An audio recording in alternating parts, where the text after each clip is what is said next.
সন্তান অসুস্থ থাকলে বাবা মা কখনো ভালো থাকতে পারে না। তো আমি কালকে রাত্রেই শুনেছি যে শাপলার শরীর খারাপ। তো আমি এই যে ভোরবেলা ফজরের নামাজ পড়ার পরে আমি এখনও কোনো কিছু গোছাইতেও পারি নাই। তো ভোরবেলা ফজরের নামাজ পড়ে একটা চা খাইলাম, খেয়ে গাড়িওয়ালার কাছে ফোন দিলাম, দিয়ে আমি নিজে রেডি হয়ে নিলাম, শাপলাকে নিয়ে আসতে যাচ্ছি। তো যেহেতু এখানে অনেক দূরের রাস্তা, এই জন্য আমি নামাজ পড়েই রেডি টেডি হয়ে এবার বের হয়ে যাব।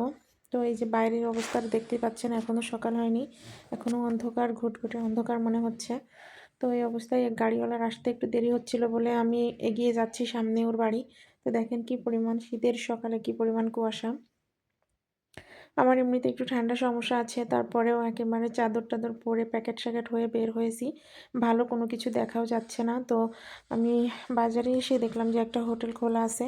তো আমাদেরও সকালে কিছু খাওয়া হয়নি, এদিকে শাপলা অসুস্থ, রান্নাবান্নাও করতে পারবে কিনা জানি না।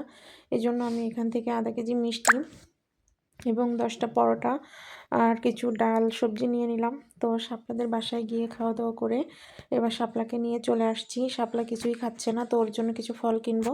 তো এখানে আমি বেদানা কিনলাম, আর লেবু কিনবো, আর লাল আঙুর কিনবো। যেহেতু ও সকাল থেকে কিছুই খায়নি, সেহেতু ওর জন্য কিছু ফল কিনে নিয়ে যে বাড়িতে চলে আসলাম। এসে রিভানকে বললাম, রিভান একটু ফলগুলো পরিষ্কার করে সিলাই টিলাই শাপলাকে দেওয়ার জন্য। তো রিভান এগুলো প্রসেস করে শাপলাকে দিচ্ছিল।